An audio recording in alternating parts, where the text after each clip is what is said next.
সর্বশেষ এই যে আমাদের আসিফ মাহতাব গ্রেপ্তার হলো, তার নিয়ে পোস্ট দিলাম। আমাকে আমার এক ভাই সোর্স তিনি বললেন যে ভাই আপনি বাসায় থাকেন না। তো রাতে এই কয়দিনের আগের কথা, রাতে যে আরেক বাসায় যায় শুইতাম, এই কয়দিন আগের কথা। আগের বাসায় গিয়ে পালায় পালায় থাকতাম। একদিন আসরের পরে বাসার সামনে মোটরসাইকেলে দুইটা লোক আসছে। আমার বাসা এমন এক জায়গা, আশেপাশে কোনো মানুষজন নাই, এখানে কেউ রিক্সাও চলে না, কোনো সাধারণ গাড়ি দিয়ে নিজস্ব গাড়ি ছাড়া যাওয়ার সুযোগ নেই।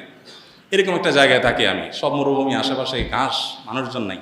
সেখানে কোনো মানুষ আসা তো স্বাভাবিক না। দুইজন মানুষ আসরের আগ থেকে আইসা অপেক্ষা করলো।